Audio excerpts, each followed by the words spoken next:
Este podcast está narrado con voz IA diseñada para ayudarte a relajarte mientras aprendes. Lo mejor es escucharlo con auriculares, en calma, como quien medita o sueña. Episodio 4. El despertar místico. El libro rojo. Alucinaciones. Voces y un sabio llamado Filemón. Bloque 1. El colapso. Jung se aísla del mundo. A veces no hace falta que algo estalle para que todo se derrumbe. Hay colapsos que suceden en silencio, cuando el alma ya no puede seguir cargando con la imagen que proyecta al mundo. Carl Gustav Jung era, a los ojos del exterior, un hombre brillante. Médico, psiquiatra, investigador respetado, conferencista internacional, heredero intelectual de Freud. Pero dentro de él, algo se estaba resquebrajando. Era 1913. Jung empezaba a tener visiones, no sueños, visiones. En pleno día, una ola de sangre que cubría toda Europa, cadáveres flotando, ciudades enteras siendo arrasadas por el fuego. Y en el centro, una figura que no sabía si era él o un dios antiguo. Las imágenes llegaban sin previo aviso, en medio de reuniones, caminando por la calle, hablando con sus pacientes. Y no eran solo imágenes, venían acompañadas de una certeza aterradora. Algo enorme se avecinaba. Pocos meses después estallaría la Primera Guerra Mundial, pero en ese momento nadie lo creía. Jung pensó que estaba perdiendo la cordura, y eso para un psiquiatra es doblemente terrorífico, porque no solo ves la grieta, sabes lo que significa. Entonces tomó una decisión que cambiaría para siempre el curso de su vida y de la psicología entera. Renunció a todo, cortó lazos con la universidad, se alejó del círculo psicoanalítico, se recluyó voluntariamente en su casa, junto al lago, construyó una especie de fortaleza interior y comenzó un viaje que nadie entendió en su época. Se sentaba solo, horas y horas, a escribir, dibujar, pintar y sobre todo a escuchar las voces, las figuras, los símbolos, lo que hoy llamaríamos su inconsciente. Pero él no lo veía como algo clínico. Para él era algo sagrado, una experiencia que rozaba la locura, pero que contenía sabiduría. No era un brote psicótico, era una especie de descenso ritual, un viaje al inframundo de su propia alma. Muchos pensaron que se había destruido, pero él estaba reconstruyéndose desde las cenizas, como si todo lo que había aprendido hasta ese momento no fuera suficiente, como si tuviera que atravesar su propia noche oscura para entender de verdad a los otros. Y lo hizo sin guías, sin manuales, sin pastillas, solo enfrentando cada imagen, cada frase que no entendía, cada símbolo que aparecía en su mente como si viniera de otro mundo. Ese periodo fue, para muchos, su gran crisis. Para él fue su gran iniciación. Y si crees que esto ya es demasiado, espera a conocer lo que encontró dentro de ese aislamiento. Lo que empezó como una rendición se convirtió en el inicio de su obra más secreta, una obra que no quiso mostrarle al mundo durante casi toda su vida, una obra escrita con sangre, con alma y con tinta. Se llama El Libro Rojo, y lo que contiene está a punto de cruzar la frontera de tu conciencia. Bloque 2. El inicio de las visiones espontáneas. Todo comenzó con una imagen, una sola, un río de sangre que se desbordaba por toda Europa. Jung estaba en un tren, viajando hacia Schaffhausen, cuando la vio por primera vez. No estaba dormido, no estaba soñando. Simplemente apareció, nítida, violenta, imposible de ignorar.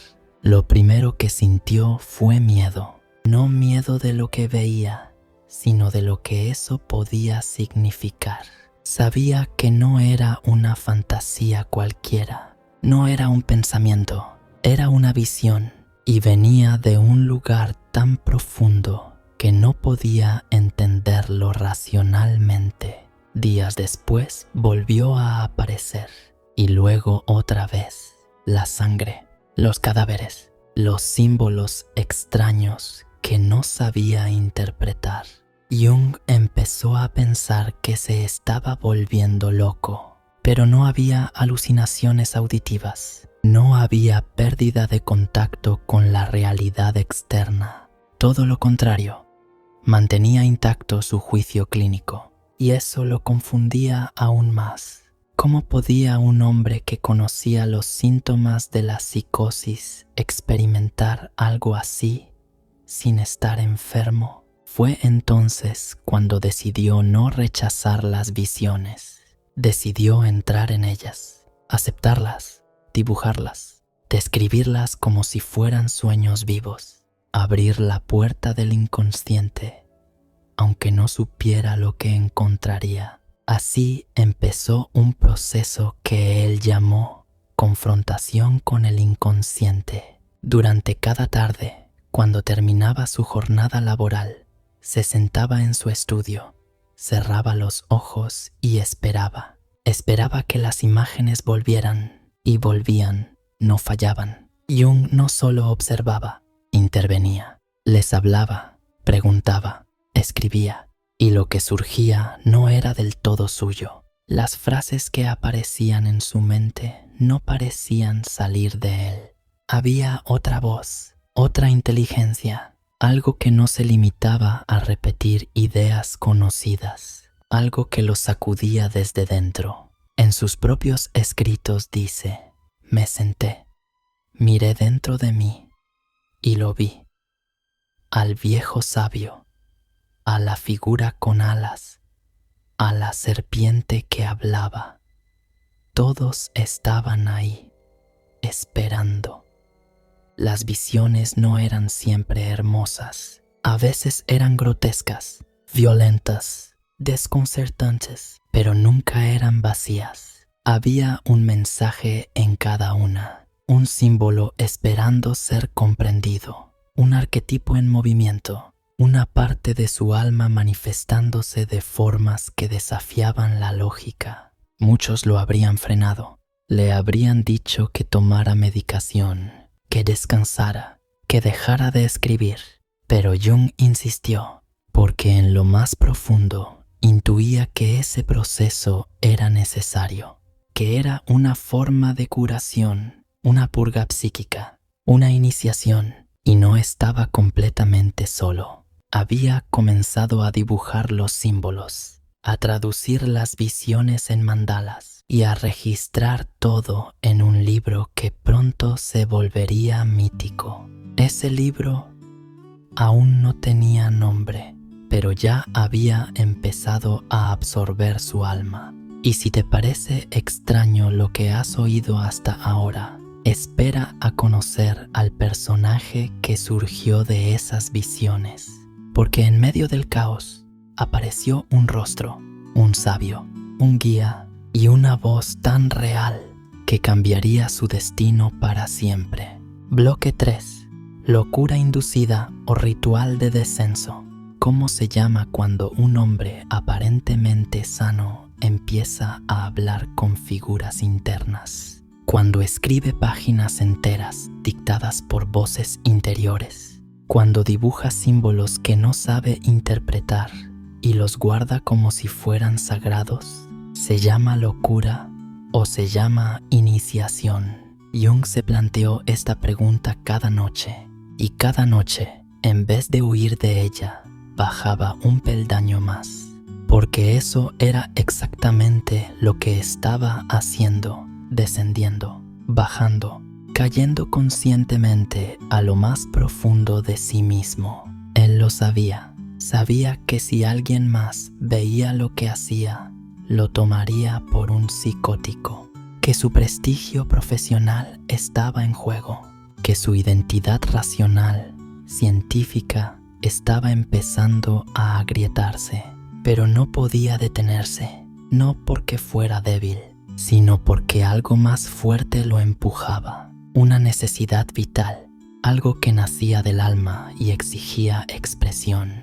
Durante ese periodo, Jung cortó la mayoría de sus lazos con el exterior, redujo sus interacciones al mínimo y dejó de leer textos académicos, no porque ya no creyera en la ciencia, sino porque necesitaba crear un espacio virgen, libre de contaminación racional. Era el único modo de dejar que el símbolo hablara. Y eso era exactamente lo que pasaba.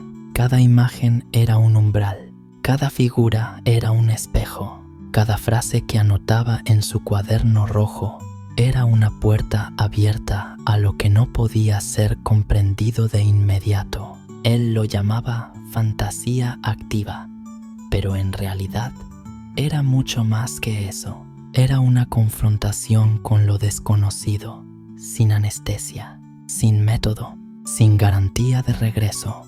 Pero había una clave silenciosa en todo esto. Jung no estaba perdido, estaba entregado. Y hay una diferencia inmensa entre ambas cosas. Él no se disolvía en el caos, lo observaba, no se identificaba con las voces, las escuchaba, no se apropiaba del contenido, lo dejaba fluir. Lo que hacía no era un juego, era un sacrificio, un acto ritual, un descenso deliberado, profundamente incómodo, a los abismos del alma humana, y como todo verdadero descenso, llevaba consigo el riesgo de no volver. Por eso Jung escribía, para no olvidarse, para no perder la brújula, para dejar huellas del camino, por si algún día quería o necesitaba regresar. Y aún así, no sabía si saldría de ahí. Había momentos en los que la experiencia lo superaba, momentos en los que dudaba de sí mismo, en los que temía haberse internado demasiado lejos. Pero entonces surgía algo que lo sostenía, una imagen, un color, una frase que no parecía suya, pero que lo tranquilizaba. Jung empezó a entender que no estaba creando las visiones, estaba participando en un proceso arquetípico, un proceso que muchas culturas conocían, pero que Occidente había olvidado: el descenso al inframundo, el viaje del alma a lo profundo, el encuentro con los monstruos interiores. Y eso no es locura, eso es un rito. Y los ritos, si se viven con conciencia, sanan, transforman, despiertan. Así que ahora dime tú, ¿estaba Jung loco? ¿O estaba simplemente haciendo lo que todos deberíamos hacer alguna vez en la vida? Mirar hacia adentro y no huir. Bloque 4. El libro rojo. Tinta, sangre y alma. No era un diario, no era un tratado, no era una obra pública. El libro rojo no fue escrito para ser leído, fue escrito para sobrevivir, para no romperse por dentro, para no reventar, para contener el fuego simbólico que amenazaba con devorarlo desde dentro. Carl Gustav Jung, médico, investigador, científico, dibujaba con pinceles finísimos letras góticas como si fueran conjuros, pintaba mandalas como si fueran órganos del alma y escribía en rojo porque el rojo era vida y era peligro. Cada página era un ritual, cada palabra un amuleto, cada dibujo un fragmento de lo invisible. El propio Jung dijo que durante ese periodo vivía en dos mundos al mismo tiempo, el mundo de las formas externas y el mundo del alma viva, mientras desayunaba, caminaba o asistía a pacientes. Podía sentir a los personajes del libro esperándolo al caer la noche. Filemón, el profeta, el anciano, el niño, las voces arquetípicas del alma que iban emergiendo con formas, mensajes y símbolos que él mismo no terminaba de entender. Pero debía escribirlos, porque no eran suyos, eran de algo más. Jung ilustró con sus propias manos los sueños, las voces y las imágenes que surgían. No buscaba la belleza ni la perfección, buscaba verdad. Y la verdad, cuando se escribe desde el alma, gocha, no con tinta, con sangre. Por eso el libro rojo es incómodo, no es cómodo de leer, no es fácil de entender, porque no fue hecho para eso. Fue hecho como contenedor psíquico, como vaso alquímico, como espacio donde el alma pudiera expresarse sin censura. No hay lógica lineal, no hay capítulos, no hay índice, pero hay mandalas, hay dioses y demonios, hay voces que susurran desde las páginas y hay una presencia, sí, una presencia que se siente cuando lo abres, como si algo dentro del libro respirara. Jung escondió este libro, literalmente. Lo mantuvo en un cofre durante décadas. No quiso publicarlo, no quiso que el mundo lo viera, porque sabía que no era un libro cualquiera. Sabía que nadie lo entendería, que lo tomarían por loco, que dirían que había perdido el juicio.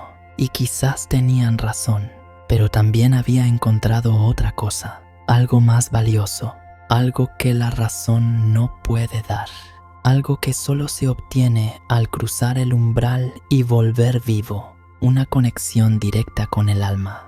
El libro rojo no es solo un objeto, es un portal, un testimonio de lo que sucede cuando alguien se atreve a escucharse del todo, a mirar sus propias visiones sin miedo, a dialogar con sus sombras sin juzgar, y a dibujar lo que el alma le dicta, aunque nadie más lo entienda jamás. Y ahora que lo sabes, ¿cuántas palabras no dichas te están ardiendo por dentro? ¿Cuántas imágenes esperan a ser dibujadas en el cuaderno de tu alma? Quizás no necesitas entenderlas, quizás solo necesitas dejarlas salir. Bloque 5. La aparición de seres que lo guían. Las visiones no eran solo imágenes, tenían voz, tenían voluntad, tenían rostro. Jung comenzó a notar que dentro de esas escenas internas había personajes que se repetían. Algunos eran inquietantes, otros profundamente sabios, y todos absolutamente vivos. No eran alucinaciones sin sentido, no eran inventos de su mente agotada. No eran síntomas de una psicosis, eran presencias simbólicas, figuras autónomas del inconsciente que venían con mensajes, con preguntas, con desafíos. Uno de los primeros fue el profeta. Aparecía como un anciano que hablaba en parábolas. Su mirada atravesaba el alma y sus palabras dejaban un eco que duraba días. Decía cosas como: solo quien se pierde se encuentra. El alma no grita, canta en otro idioma. Jung no los controlaba, no los inventaba, los recibía. Más tarde llegaría Filemón, pero antes vinieron otros. Un guerrero, una mujer de ojos de fuego, un niño de mirada vacía, un espíritu de serpiente. Cada uno de ellos representaba algo que Jung no estaba viendo en sí mismo. Eran como espejos arquetípicos, partes de su alma que se habían separado y venían a reclamar su lugar, pero no de forma suave. Venían con fuerza, con exigencia simbólica. Algunas veces lo aterraban, otras lo iluminaban. pero siempre lo transformaban.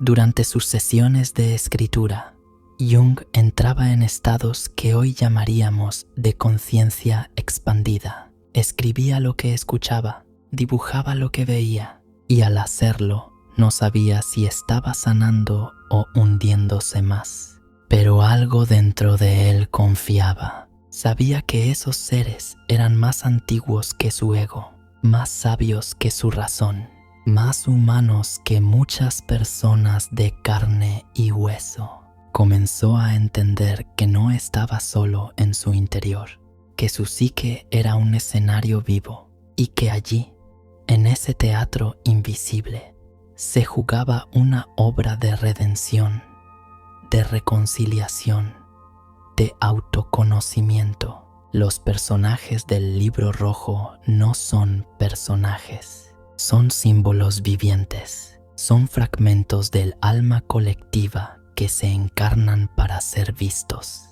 para ser nombrados, para ser reconocidos. Y cuando uno los escucha, cuando uno realmente se detiene y deja que hablen, ya no vuelve a ser el mismo, porque a partir de ese momento sabe que hay algo más allá del pensamiento, más allá de las ideas, más allá de la lógica, un mundo interno que no necesita permiso para existir, solo necesita que alguien lo escuche. ¿Y tú alguna vez has sentido que algo dentro de ti te habla con otra voz? Una figura, una energía, una presencia que no eres tú, pero tampoco es ajena. Escúchala bien, porque quizás, al igual que Jung, estás a punto de conocer a tu primer guía simbólico. Bloque 6. Filemón, la voz interior con rostro de sabio. Y entonces apareció él, no como una idea, ni como una intuición, ni como un pensamiento suelto que pasa por la mente y se disuelve. No, apareció como se presentan las figuras que cambian tu vida, inesperadamente, inevitablemente, con una presencia que no admite dudas. Filemón, un anciano con barba blanca, alas de rey pescador y ojos que contenían siglos de sabiduría. No era una invención, no era un personaje de ficción, era una figura arquetípica viva. Jung lo vio, lo escuchó y entendió que no era él quien hablaba. Filemón hablaba desde otro lugar, desde una profundidad que no tenía fondo, desde una sabiduría que no era suya. Decía cosas como: tú crees que piensas, pero no piensas, eres pensado. La verdad no está donde la buscas, sino donde te niegas a mirar. No eres tú quien lleva el alma, es el alma quien te lleva a ti. Jung se convirtió en discípulo de su propio inconsciente y Filemón fue su maestro interno. A veces aparecía en sueños, otras veces en visiones mientras escribía o dibujaba. Siempre traía un mensaje y siempre hablaba con una autoridad que lo atravesaba todo. Jung lo consideraba la personificación de su intuición más profunda, pero también algo más allá del yo, más allá de la psicología, más allá incluso del símbolo. Filemón era el rostro visible de lo invisible, un mediador entre el alma y la conciencia, un símbolo de sabiduría autónoma, no domesticada por la razón. Jung lo dibujó muchas veces, lo estudió, le temió, lo amó y sobre todo lo escuchó, porque entendió que Filemón era el guía necesario en un viaje donde no hay mapas. El guía que no dice lo que quieres oír, sino lo que necesitas para romper tus ilusiones. Filemón le habló de lo que venía, le habló de su obra, le habló del alma y también le advirtió: serás incomprendido y aún así debes seguir. Lo que entregas al mundo debe nacer del fuego, no del miedo. El símbolo no se explica, se habita. En un mundo que idealiza la razón, Jung se arrodilló ante su sabio interior y esa humildad, esa apertura, fue lo que lo transformó. Filemón no era solo una figura, era un acto de fe. Fe en que lo más profundo de ti puede guiarte mejor que cualquier autoridad externa. ¿Y tú? ¿Tienes un Filemón? ¿Has sentido alguna vez que una voz sabia te habla desde dentro, aunque no se parezca en nada a tu forma habitual de pensar? No lo ignores, no lo racionalices, escúchalo, porque si aparece es porque tu alma está lista para recibirlo. Y si no sabes cómo reconocer esa voz, espera, porque en el próximo bloque te mostraré cómo dialogar con lo más simbólico que hay en ti. Bloque 7. Diálogos con figuras arquetípicas. Cuando Jung se sentaba a escribir en su cuaderno, no lo hacía como un autor que domina su obra. Lo hacía como un medium que canaliza, como un testigo de algo que lo sobrepasaba. El texto brotaba desde un lugar desconocido, y con él llegaban las voces, las figuras, los personajes. Eran reales, no en el sentido externo, tangible, sino en el sentido más profundo. Tenían voluntad propia. Había uno que encarnaba el caos, otro el juicio. Uno lo enfrentaba con sarcasmo, otro lloraba por él.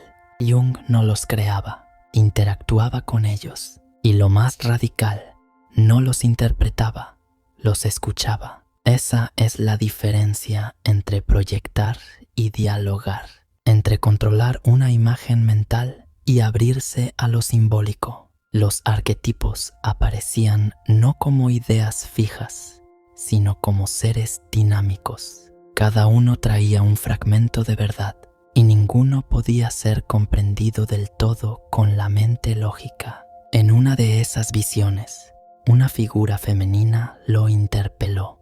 ¿Por qué temes tu debilidad si ahí se esconde tu alma? En otra ocasión, un guerrero le gritó: tú hablas de integración, pero huyes del conflicto interno. Y Jung no huía, se sentaba, respondía, se contradecía, lloraba y volvía a escribir. No buscaba imponer un mensaje, buscaba transformarse. El libro rojo está lleno de estos encuentros, no como anécdotas, sino como rituales. Y es que los arquetipos no son conceptos, son fuerzas vivas, presencias que tocan una fibra ancestral.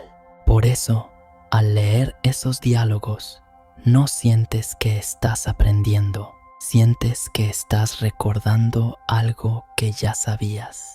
¿Y qué pasa si uno se atreve a dialogar con sus propias figuras internas? Pasa que la conciencia se expande, que el yo deja de ser el centro y que el símbolo se vuelve un puente, no un adorno. En ese teatro interior, Jung entendió algo clave, que cada personaje representaba una parte de sí mismo que no había tenido voz, y al escucharlos, esas partes volvían a casa. No necesitaban ser eliminadas ni corregidas, solo necesitaban ser vistas. ¿Y tú? ¿Qué personajes te habitan? ¿A quién no has dejado hablar dentro de ti? Quizás hay un sabio al que ignoras, un bufón que esconde la verdad, una parte rota que solo quiere ser mirada sin juicio. Si te atreves a sentarte con ellos, como Jung hizo con Filemón y tantos otros, entonces entenderás que la sanación no ocurre al imponer silencio, sino al permitir que todas tus voces canten juntas. Y si te estás preguntando cómo entender ese lenguaje sin palabras, no te preocupes, porque en el próximo bloque entraremos al corazón del símbolo, el lenguaje oculto que une el alma con la imagen. Bloque 8. Mandalas como lenguaje del inconsciente. En medio de su crisis, cuando las palabras ya no bastaban, Jung comenzó a dibujar círculos. No eran simples garabatos, eran mandalas, formas circulares que emergían espontáneamente, llenas de geometría, color y significado oculto. Sin saber aún lo que hacían, sus manos trazaban lo que su alma no podía decir. Cada mandala era como un mapa, no del mundo exterior, sino de su psique, un espejo simbólico de su estado interior. Jung no los diseñaba racionalmente, los dejaba surgir, como si una fuerza profunda los dibujara a través de él. Y fue entonces cuando entendió: el mandala no es una decoración espiritual, es un lenguaje, un idioma sagrado que el inconsciente usa para comunicarse con la conciencia. Círculo dentro del círculo, centro rodeado de caos, color que se repite como eco, simetría que sugiere orden interno. Todo eso no es arte decorativo, es estructura psíquica manifestada visualmente. Jung notó que, cada vez que su alma estaba perturbada, el mandala lo guiaba de nuevo hacia el centro. Era como si, sin entender cómo, la imagen reconstruyera lo que el pensamiento había roto. Y entonces comenzó a usarlos con sus pacientes. Cuando alguien no podía hablar de su dolor, le pedía que dibujara, no lo que pensara, sino lo que surgiera. Y en esos dibujos aparecían los símbolos. Los colores decían lo que la boca no podía. Las formas revelaban lo que el ego ocultaba. El mandala se convirtió en ritual, en terapia, en exorcismo sin violencia. Jung comprendió que el inconsciente no habla con frases, habla con símbolos, y que el símbolo es como un puente entre dos mundos, el de la emoción bruta y el del entendimiento profundo. Por eso, en el libro rojo, cada página es una revelación visual, no porque sea bonita, sino porque pulsa con verdad interior. Quizás hoy, en medio del ruido, tú también necesitas un mandala, no uno copiado de internet, sino uno que nazca de ti, uno que diga lo que no te atreves a pronunciar, porque cuando el alma no encuentra palabras, el símbolo se vuelve voz. Y si alguna vez te preguntaste cómo el arte puede curar una psique fracturada, entonces quédate, porque el siguiente bloque no solo lo responde, lo revela desde lo más profundo del inframundo junguiano. Bloque 9. El arte como necesidad espiritual no era un pasatiempo, ni una forma de escapar. Para Jung, el arte no era adorno, era necesidad. Mientras el mundo exterior se desmoronaba, las guerras, la ciencia arrogante, la fe tambaleante, él buscaba refugio en lo único que aún hablaba con sentido: el símbolo, el trazo, el color. Cada línea que dibujaba, cada imagen que nacía, no era una creación artística, sino un acto de supervivencia espiritual. Jung descubrió que hay algo en nosotros que necesita expresarse, algo que no cabe en discursos, ni en diagnósticos, ni en terapias verbales, algo que duele si no sale, algo que puede destruir si no se escucha, y que solo encuentra su cauce a través del arte. Pintaba porque lo necesitaba, no porque supiera pintar, y esa es la clave. No se trata de talento, se trata de pulsión, de una fuerza interior que, si no se libera, se convierte en síntoma, se transforma en ansiedad, en insomnio, en tristeza sin nombre. El arte para Jung era un ritual, un exorcismo cotidiano, una manera de volver a poner orden en su mundo interior. Cada vez que entraba en ese estado creativo, era como si su conciencia se hiciera a un lado y algo más profundo tomara el control. Lo llamaba imaginación activa, pero también lo llamaba sanación. No porque el dibujo curara directamente, sino porque al crearlo, él volvía a escucharse, a ver lo que no quería ver, a aceptar lo que la razón negaba, y entonces el arte se convertía en símbolo y el símbolo en integración. En esa época, Jung escribió algo que lo resume todo. Lo que no se hace consciente se manifiesta en la vida como destino, y el arte era su manera de hacerlo consciente. Por eso sus cuadernos no eran obras de museo, eran mapas del alma, cartografías psíquicas, rituales de salvación, y tal vez, sin saberlo, tú también los necesitas. Porque no se trata de crear algo bonito, sino de darle voz a lo que te habita. Si alguna vez te sentiste desconectado, como si una parte tuya estuviera silenciada, quizá lo único que falta es dejar que hable con su idioma, un pincel, una pluma, un movimiento de manos. Y si esto te suena a delirio, espera al siguiente bloque, porque lo que Jung vivió y escribió bajo ese trance creativo no fue un diario, fue una travesía por un inframundo real. Bloque 10. Lo que aprendió en el inframundo no fue una metáfora ni una fantasía para escapar del dolor.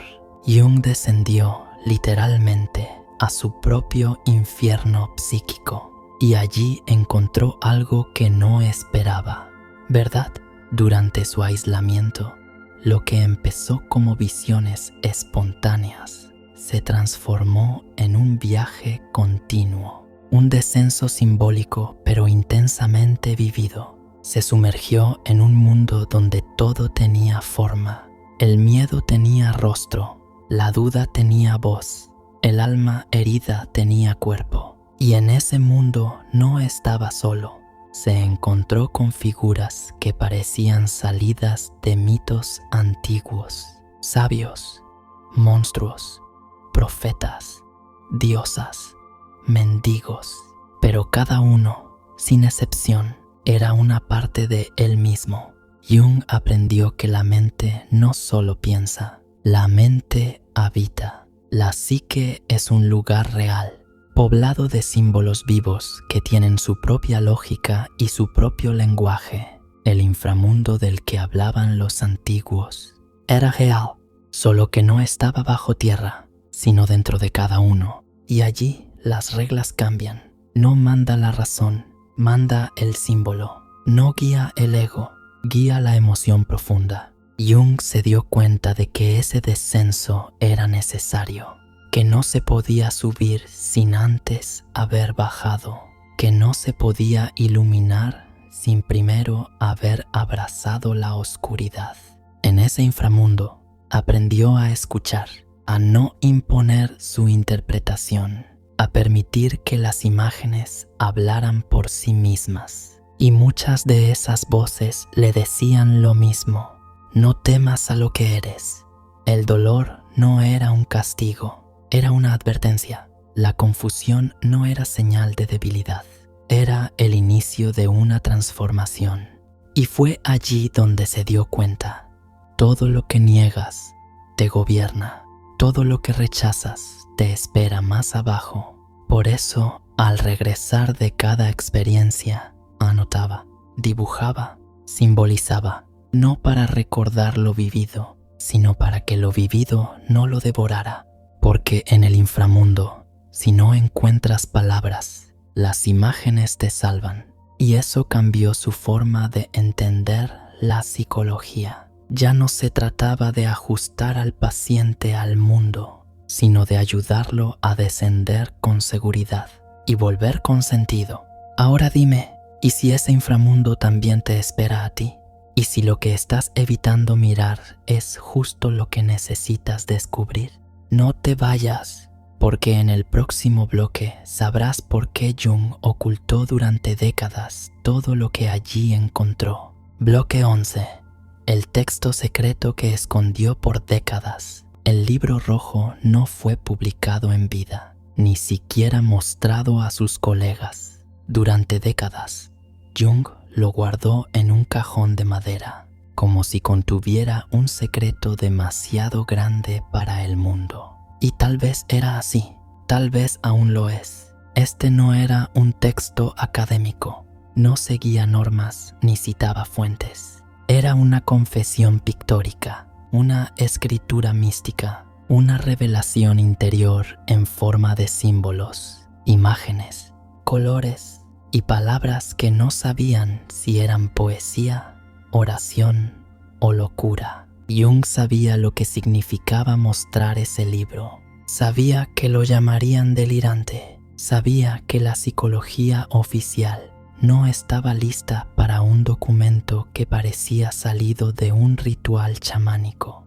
Así que lo ocultó. Solo unas pocas personas llegaron a verlo, y cuando lo hacían, lo miraban en silencio, como quien mira algo sagrado o peligroso. Pero, ¿por qué lo escondió tanto? ¿Por vergüenza? ¿Por miedo? ¿O por respeto a lo que había allí dentro? En sus propias palabras, el libro rojo no fue escrito para otros, fue escrito para él mismo. Era su guía, su terapia, su iniciación.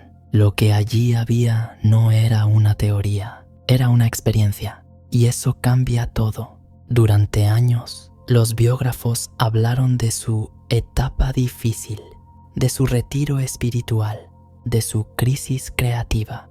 Pero lo que Jung vivió fue más que eso. Fue una explosión simbólica tan intensa que tuvo que aprender a sobrevivir a ella escribiéndola. El texto era tan personal que ni siquiera sus hijos lo entendían. Sus pacientes no sabían de su existencia. Sus discípulos lo conocían por rumores. Y sin embargo, en ese libro estaba la semilla de toda su psicología futura. Ahí nacen los arquetipos, la individuación, el inconsciente colectivo. Todo lo que después enseñaría al mundo nació allí, en la tinta roja, en el silencio de su escritorio, guiado por voces que solo él podía oír. Y tú ahora puedes leerlo. Está publicado, está disponible. Pero, ¿estás preparado para entenderlo? Porque no es un libro que se lea con los ojos, se lee con el alma. Y a veces lo que dice te cambia para siempre. En el siguiente bloque veremos qué hay en sus páginas, símbolos que aún hoy nos dejan sin aliento. Bloque 12. El libro rojo y sus símbolos proféticos. Dentro del libro rojo no hay teoría, hay visiones, y esas visiones, aunque parezcan personales, delirantes, subjetivas, parecen anticipar muchas cosas que luego el mundo viviría. No es un texto que intente convencerte, sino que te arrastra. Es un descenso, una inmersión simbólica, y si te atreves a abrir sus páginas, te encontrarás con mandalas que parecen girar dentro de ti, serpientes que hablan con voz humana, figuras femeninas que lloran sangre, hombres con cabeza de toro que anuncian una guerra interior. Pero lo más perturbador no es la estética, es el eco, porque muchos de esos símbolos, dibujados por Jung en los años 1913 a 1917, resuenan con momentos posteriores de la historia de la humanidad. Antes de que existiera Auschwitz, el libro rojo ya mostraba campos en ruinas y multitudes anónimas marchando hacia la sombra. Antes de Hiroshima, Jung ya pintaba explosiones solares que consumían civilizaciones enteras. Antes del auge de las dictaduras, ya hablaba del alma colectiva poseída por figuras sombrías que prometen orden a cambio de conciencia. ¿Fue profeta? ¿O simplemente sabía mirar el alma humana con una profundidad que otros no se atreven? Sus imágenes no eran visiones del futuro, sino del presente eterno, del inconsciente colectivo, que ya contenía todo. Los símbolos del libro rojo no deben interpretarse al pie de la letra. No están ahí para ser entendidos. Están ahí para ser vividos, sentidos, recorridos como quien entra en una catedral sin techo, donde cada figura es un espejo deformado, pero preciso. Jung mismo escribió: todo cuanto se manifiesta en mí está ya presente en el alma del mundo. Por eso estos símbolos nos incomodan, porque aunque no los hayamos dibujado, los reconocemos en los sueños, en los miedos, en los momentos de crisis, en ese instante en que sabes que algo más está ocurriendo, aunque no puedas explicarlo. Y si esos símbolos no son solo arte, y si son llamadas, advertencias, invitaciones, el libro rojo no te dice qué pensar, te pone frente a ti mismo y deja que veas. Ahora vamos a adentrarnos en lo que más temía Jung.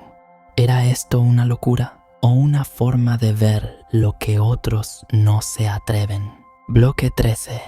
¿Fue un texto psicótico o visionario? Muchos, al enfrentarse por primera vez al libro rojo, sienten una incomodidad inmediata. ¿Esto lo escribió un psicólogo? ¿El fundador de la psicología analítica? ¿No estaría simplemente perdiendo la cabeza? La pregunta es válida. Jung mismo se la hizo, porque durante esos años él tenía miedo de estar volviéndose loco, y sin embargo siguió. No huyó de esas imágenes, no corrió a silenciarlas con fármacos o diagnósticos. Se sentó frente a ellas y les dio voz, les dio forma, les permitió hablar. Aquí está el corazón de la cuestión. ¿Es la locura ver lo que otros no ven? ¿O es locura negar lo que se ve solo porque da miedo? Jung distinguía entre una psicosis desorganizada que te devora y una experiencia visionaria que puede ser destructiva, pero también profundamente transformadora si se contiene con conciencia. Él no era ingenuo. Sabía que abrir esas puertas sin preparación podía arrastrarte. Por eso insistía tanto en la estructura del yo, en tener un ancla fuerte, una base, no para negar lo simbólico, sino para poder sostenerlo. Lo que hizo Jung fue crear una especie de laboratorio interior, un espacio ritual donde las visiones no eran síntomas, sino mensajes. No dijo, esto es real, ni dijo, esto es falso. Dijo, esto está ocurriendo en mi alma y merece ser escuchado. Y ese acto, ese gesto de respeto por lo invisible, es lo que convierte al libro rojo no en un texto psicótico, sino en un mapa visionario, un mapa de la oscuridad que señala el camino hacia la luz, pero sin atajos, sin filtros. Si lo que hay dentro de ti te da miedo, el problema no es el contenido, es que no aprendimos a mirarlo sin juicio. Muchos locos han sido silenciados y muchos sabios confundidos con locos. Jung fue uno de los pocos capaces de mantenerse en el filo, de entrar y regresar. Y al regresar, traernos algo que no puede explicarse con teoría, pero que puede cambiarte si lo escuchas. En el próximo bloque, verás por qué Jung temía tanto que alguien más lo leyera y por qué, aún así, lo escribió. Bloque 14. Jung temía ser incomprendido. Imagínate haber escrito algo tan íntimo, tan vasto, tan diferente a todo lo que existe, que ni siquiera te atreves a publicarlo. Eso hizo Jung. Durante décadas, el libro rojo permaneció oculto. Lo mostraba solo a unos pocos. Lo guardaba, lo protegía y, en cierto modo, también se escondía detrás de él. Porque ese libro no era un tratado académico. Era una confesión, una rendición, un grito y también una revelación. Jung había sido reconocido como un gran pensador, un hombre de ciencia, respetado en todo el mundo. Había roto con Freud, había fundado una nueva escuela psicológica y había viajado a culturas lejanas buscando símbolos universales. Y sin embargo, dentro de él había un miedo, el miedo de que si mostraba lo que había visto en lo más profundo, lo tacharan de loco, de místico, de impostor.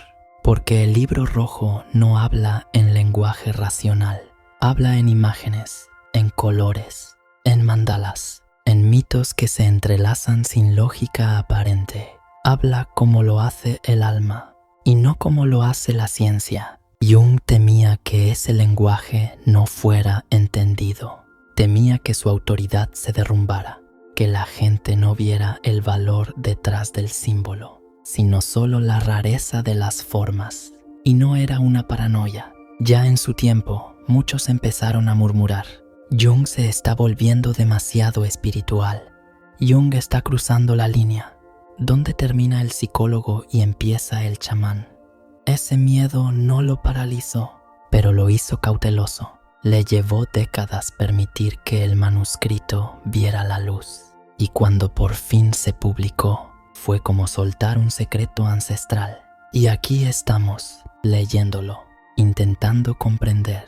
¿Pero acaso se puede comprender algo así desde la mente solamente? Jung sabía que su obra no estaba hecha para ser comprendida, sino para ser vivida, para ser sentida, para convertirse en espejo. No es un libro para analizar, es un espejo que si lo sostienes demasiado tiempo, te devuelve el reflejo más crudo de tu interior.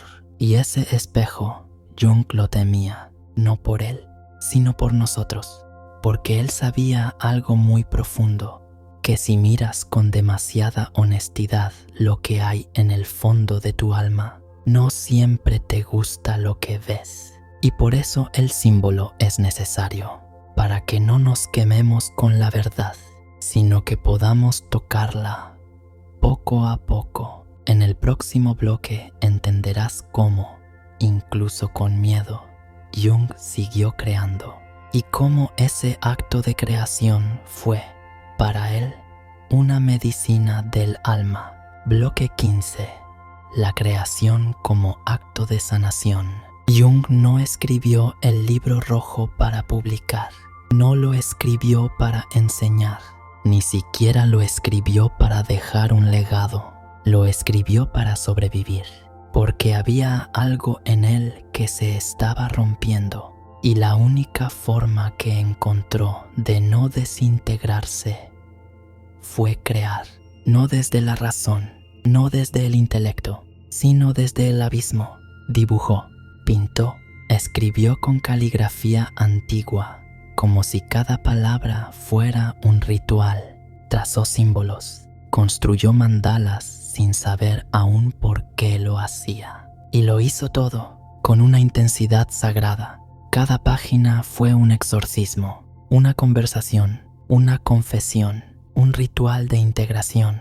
Cuando el mundo exterior ya no le ofrecía respuestas, Jung se sumergió en su propio inframundo. Y allí, entre monstruos, sabios, ángeles, mujeres proféticas y figuras imposibles, encontró algo que la psicología aún no sabía nombrar. El alma herida buscando sentido. No se trataba de escribir lo correcto, ni lo bello, ni lo científico. Se trataba de sobrevivir al caos y convertir ese caos en símbolo. Porque hay dolores que no se curan con palabras. Hay preguntas que no caben en un ensayo. Y hay batallas internas que solo se pueden pelear dibujándolas. Eso fue el libro rojo, un campo de batalla simbólico. Un espacio donde Jung podía hablar con su sombra, sin necesidad de juicio. Un templo de papel donde lo divino y lo monstruoso podían coexistir, donde no había que entender todo, solo atreverse a mirar.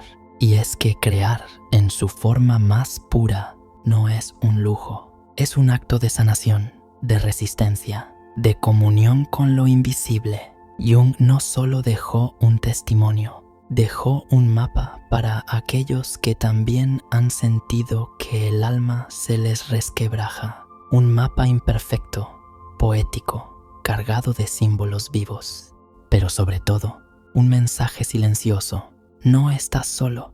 Yo también descendí y encontré algo valioso en el fondo. Crear fue su forma de no rendirse, de no volverse piedra, de no anestesiarse con la lógica. Fue su forma de llorar, sin llanto, de gritar, sin hacer ruido. Y tú, cuando te enfrentas a tu propio abismo, ¿cómo creas? En el siguiente bloque entenderás cómo esos símbolos no eran solo arte, sino fragmentos vivos de una energía psíquica que hablaba a través de Jung. Fragmentos que, aún hoy, siguen latiendo en cada página roja. Bloque 16. Arquetipos vivientes manifestados en tinta. El libro rojo no es una colección de ideas, no es un diario, ni siquiera es una obra de arte. Es algo más extraño, algo más salvaje. Es un campo de manifestación arquetípica. Lo que Jung dibujó no eran simples formas. Lo que escribió no eran solo pensamientos. Lo que habitaba esas páginas era vida. Vida psíquica, pero real. Arquetipos que se movían, que hablaban, que enseñaban.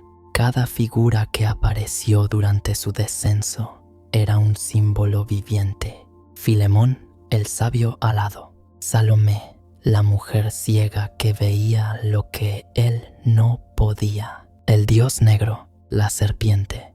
El héroe que muere. El niño que nace en medio del caos. No eran personajes, eran presencias, fuerzas del inconsciente que tomaban forma para guiarlo, enfrentarlo, revelarle partes suyas que jamás habría encontrado en la razón.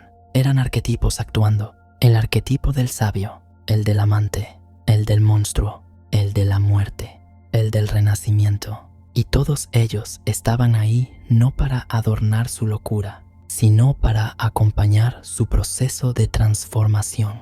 Porque cuando la conciencia se fragmenta, el alma recurre al lenguaje más antiguo que conoce, el símbolo. Jung no inventó esas figuras, las canalizó, las presenció, las dejó hablar. Y lo que dijeron no siempre fue claro, ni amable, ni racional, pero fue verdadero, verdadero en el lenguaje del alma.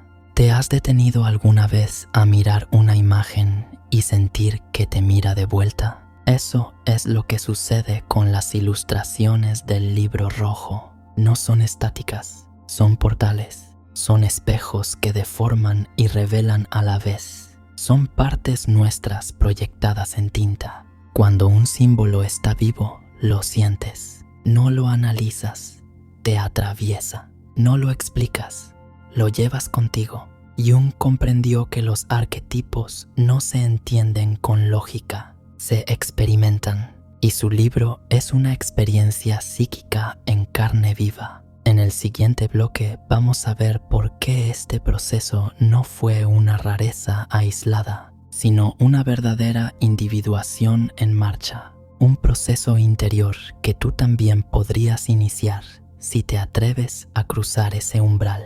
Bloque 17.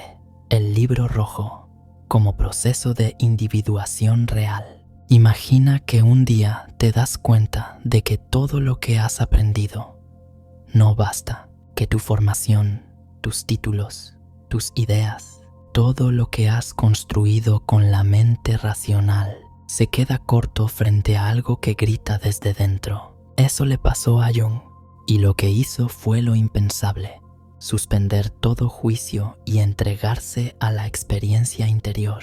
El libro rojo no es un experimento, es un acto de coraje, un testimonio de alguien que decidió atravesar su noche oscura, sin mapas, sin promesas, sin garantías.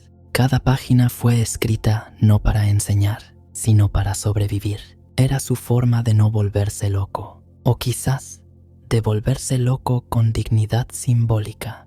Pero aquí está lo más importante: todo ese descenso no fue un derrumbe sin sentido. Fue un proceso de individuación real, una bajada al inconsciente para recuperar partes del alma olvidadas, reprimidas, heridas. y volver a subir con ellas integradas, transformadas en fuerza psíquica, en sabiduría vivencial. La individuación no es un concepto bonito, es sangriento, es incómodo, es perder el suelo y encontrarte solo, con tu sombra como única compañía y tus propios demonios preguntándote, ¿por qué huyes de ti?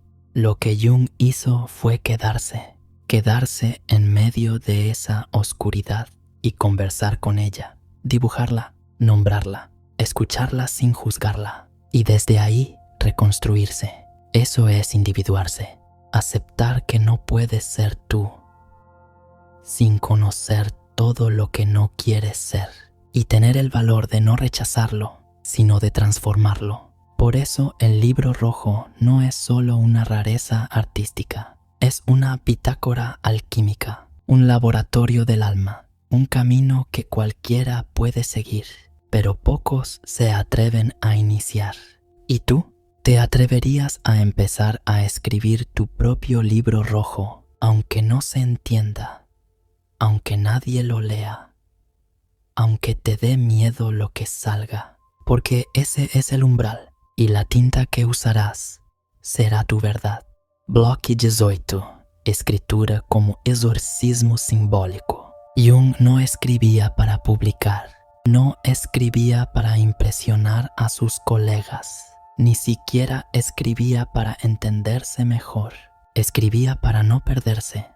Cada línea del libro rojo era un exorcismo, un ritual íntimo para expulsar lo que no cabía dentro, ideas que no se podían pensar con lógica, imágenes que no se ajustaban a ninguna teoría, palabras que nacían de un lugar sin nombre. La tinta fue su forma de gritar sin asustar a nadie, su forma de llorar sin derramar lágrimas, de rezar sin saber a quién. Escribir para Jung fue un acto de salvación simbólica. Cada palabra liberaba una emoción atrapada.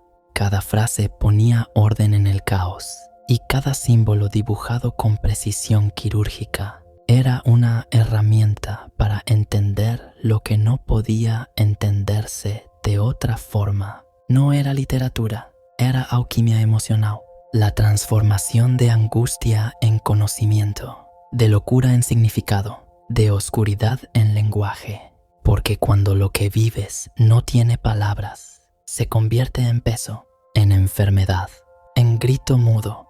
Pero cuando lo nombras, comienza a soltar, comienza a hablar.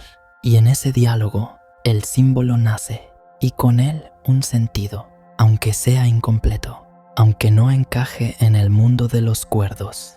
Por eso Jung no pidió permiso para escribir el libro rojo, y por eso lo escondió, porque sabía que nadie, ni siquiera sus colegas más brillantes, estaban listos para ese nivel de honestidad psíquica. Hoy podemos leerlo, pero si no entendemos su contexto, si no sentimos su necesidad vital, nos quedamos con el cascarón, con la rareza, y perdemos la esencia, la escritura como exorcismo, como medicina, como puente entre el alma y la realidad.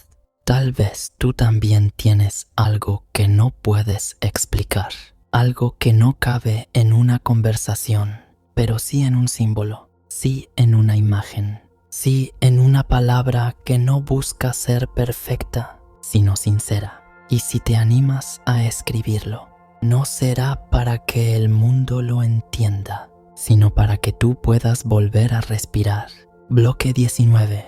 Cuando un terapeuta necesita terapia, pocas cosas resultan tan perturbadoras para el imaginario colectivo como pensar que quien guía a otros también puede estar perdido. Jung, el psiquiatra, Jung, el sabio, Jung, el cartógrafo del alma, pasó por un periodo donde no habría podido ayudar a nadie más, sin antes salvarse a sí mismo. Y ese momento llegó justo cuando su carrera iba en ascenso, cuando lo tenían por brillante, por genio, por heredero espiritual de Freud.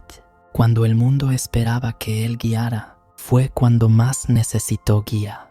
Pero, ¿dónde encuentra consuelo un terapeuta cuando sus propias sombras se revelan? ¿Dónde se refugia alguien que ya conoce todos los manuales y no le sirven? Jung lo entendió en carne viva. La teoría no basta cuando el alma entra en crisis. No hay protocolo cuando lo que colapsa es tu identidad. Por eso no buscó a otro terapeuta. Buscó un símbolo, un espacio interior donde volverse paciente de su propio inconsciente.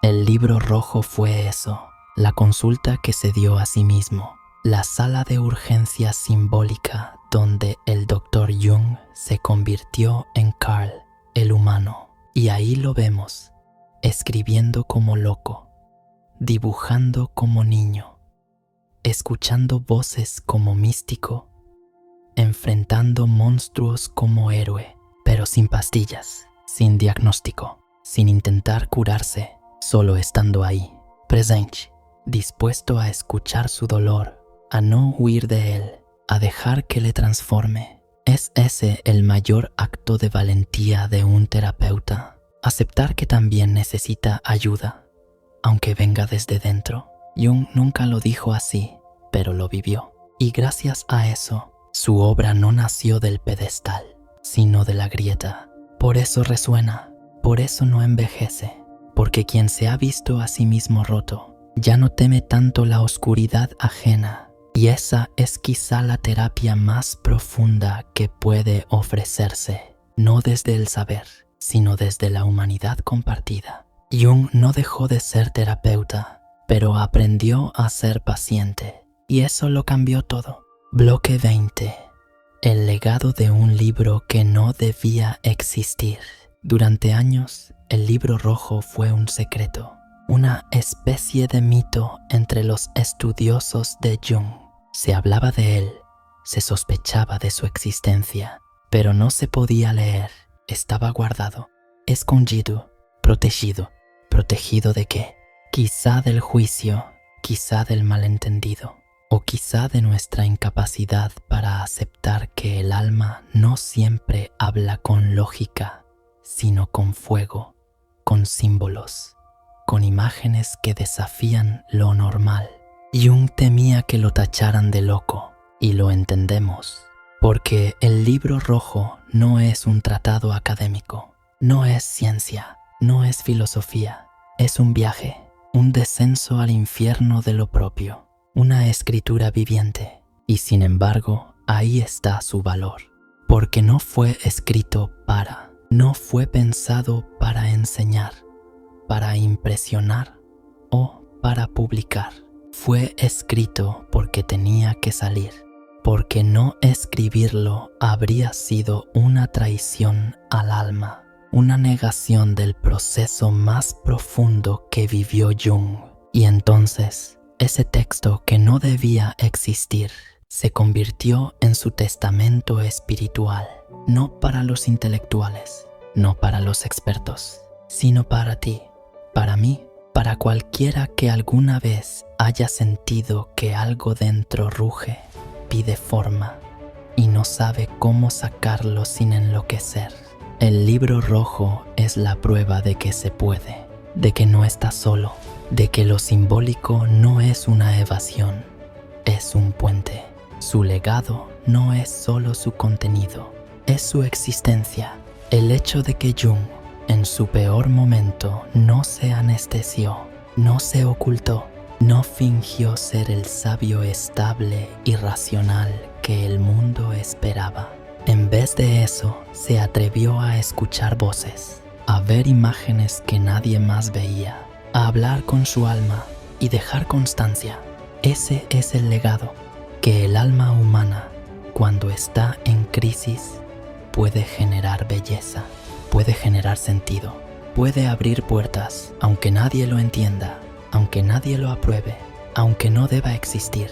Y quizás por eso, el libro rojo no solo es una obra, es un acto, una declaración silenciosa de que hay caminos internos que solo tú puedes recorrer. Pero si los escribes, si los simbolizas, otros quizás se atrevan también. Así termina este capítulo, pero no su eco, porque ahora tú lo sabes. Hay libros que no buscan lectores, pero que, si los lees con el alma abierta, te recuerdan quién eres cuando todo lo demás se derrumba. Y si creías que esto era lo más profundo, espera a ver qué ocurre cuando Jung deja de escribir y empieza a hablar con sus propios demonios.